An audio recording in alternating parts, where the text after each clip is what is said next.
మూడు మ్యాచ్ల టీ20 సిరీస్లో భాగంగా సౌత్ ఆఫ్రికాతో జరిగిన మూడో టీ20లో టీమిండియా కెప్టెన్ సూర్యకుమార్ యాదవ్ ఆకాశమే హద్దుగా చెలరేగిపోయాడు. ఈ మ్యాచ్లో 55 బంతుల్లో 7 ఫోర్లు 8 సిక్సర్ల సాయంతో సెంచరీ కొట్టిన స్కై అంతర్జాతీయ టీ20లో అత్యధిక సెంచరీల ప్రపంచ రికార్డును సమం చేశాడు.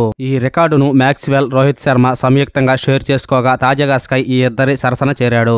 స్కైకు ఈ రికార్డు సాధించేందుకు కేవలం 57 ఇన్నింగ్స్లు మాత్రమే అవసరం కాగా మ్యాక్స్వెల్ 92 ఇన్నింగ్స్ల్లో, రోహిత్ శర్మ 140 ఇన్నింగ్స్ల్లో ఈ ఘనతను సాధించారు. హాయ్ ఫ్రెండ్స్, మన వీడియోస్ ని చూస్తున్నారు కానీ లైక్ చేయడం లేదు. ఈ వీడియో కానీ నచ్చితే ఒక లైక్ చేయండి. మీరు చేసే ఒక లైక్ ఈ వీడియో ఇంకొంతమందికి రీచ్ అయ్యేదానికి అవకాశం ఉంటుంది. అలాగే ఈ వీడియో చూశాక మీ అభిప్రాయాన్ని కామెంట్ రూపంలో తెలియజేయండి. ఈ మ్యాచ్ లో టీమిండియా 29 పరుగులకు 2 వికెట్లు కోల్పోయి కష్టాల్లో ఉన్నప్పుడు బరిలోకి దిగిన స్కై తొలి 25 బంతుల్లో కేవలం 27 పరుగులు మాత్రమే చేశాడు. ఆ తర్వాత పట్ట పగ్గాలు లేకుండా చెలరేగిపోయిన సూర్యకుమార్ యాదవ్ ఆ తర్వాతి 31 బంతులు ఏకంగా 73 పరుగులు పిండుకుని సెంచరీని పూర్తి చేసుకున్నాడు. స్కై తన కెరీర్ లో చేసిన 4 సెంచరీలు 4 వేర్వేరు దేశాల్లో చేసినవి కావడం విశేషం. అవి ఏ దేశాలంటే Bharat, England, New Zealand, South Africa. కాగా సూర్యకుమార్ యాదవ్ సుడిగాలి సెంచరీతో విరుచుకోబడడంతో ఈ మ్యాచ్ లో టీమిండియా భారీ స్కోర్ చేసింది. స్కైకు యశస్వి జైస్వాల్ హాఫ్ సెంచరీ తోడవడంతో భారత నిర్ణీత 20 ఓవర్లలో 7 వికెట్ల నష్టానికి 201 పరుగులు చేసింది.